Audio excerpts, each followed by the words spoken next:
হরমুজি উত্তেজনায় যুক্তরাষ্ট্র আর ইউরোপ তো বিকল্প বাজার খুঁজে নিতে পারছে তাদের আর্থিক সক্ষমতা জোরে, কিন্তু এই টানাপোড়েনে ছিটে ফোটার অংশগ্রহণ না থাকলেও চরম মাশুল গুনতে হচ্ছে এশিয়ার দেশগুলোকে। সংকটের সময় বাংলাদেশ আর পাকিস্তান অনেক উচ্চ মূল্যে তরলীকৃত প্রাকৃতিক গ্যাস কিনতে বাধ্য হয়েছে বলে উঠে এসেছে সংবাদ মাধ্যম ব্লুমবার্গ প্রতিবেদনে। হরমুজের পর উত্তেজনা শুরু হয়েছে লোহিত সাগরের বাব আল মানদেব প্রণালীতে।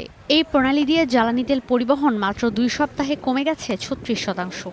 কারণ সৌদি আরবের বিরুদ্ধে সমুদ্রপথে অবরোধ ঘোষণা করেছে ইয়েমেনের হুথি বিদ্রোহীরা। তাদের পক্ষ থেকে বলা হয়েছে লোহিত সাগরে সৌদি আরবের বন্দর থেকে পণ্যবাহী জাহাজ চলাচল করলে তাতে হামলা হবে।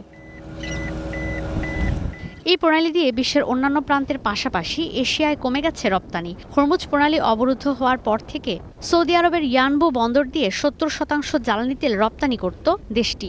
স্বাভাবিক সময়ে বাব আল মানদেব প্রণালী দিয়ে বিশ্বের মোট বাণিজ্যের 12% হয়।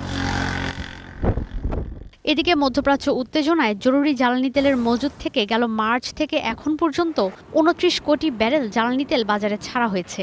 আন্তর্জাতিক জ্বালানি সংস্থা বলছে সদস্য দেশগুলোর কাছে এখন মজুদ আছে আর মাত্র 1 বিলিয়ন ব্যারেল জ্বালানি তেল। বিশ্ববাজারে ওঠানামা করছে এই নিত্যপণ্যের দাম। এশিয়ায় শিপমেন্ট দৈনিক 53 কোটি ব্যারেল থেকে নেমেছে 33 কোটি ব্যারেলে। হরমুজ প্রণালীর পর লোহিত সাগরে উত্তেজনায় এশিয়ার রিফাইনাররা সৌদি আরবের তেল আমদানিতে সুয়েজ খালের দিকে ঝুঁকছে।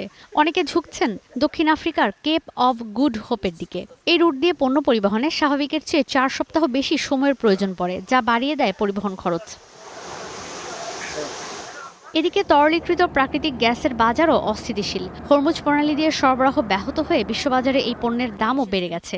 সংবাদ মাধ্যম ব্লুমবার্গ বলছে, মধ্যপ্রাচ্য সংঘাতে এলএনজি শিপমেন্টের পেছনে অনেক বেশি অর্থ ব্যয় করতে হয়েছে বাংলাদেশ আর পাকিস্তানকে। রাষ্ট্রীয় প্রতিষ্ঠান পাকিস্তান এলএনজি জুলাই মাসে এক ব্রিটিশ থার্মাল ইউনিট এলএনজি কিনেছে $21.88, যা 2022 সালের পর সর্বোচ্চ। হরমুজ দিয়ে বিশ্বের 1/5 এলএনজি সরবরাহ হওয়ায় দক্ষিণ পূর্ব এশিয়ার বেশিরভাগ দেশ জ্বালানির কারণে ঝুঁকিপূর্ণ অবস্থায় আছে। স্পট মার্কেটে এই দুই দেশকেই দ্বিগুণ দামে কাতার থেকে এলএনজি কিনতে হচ্ছে।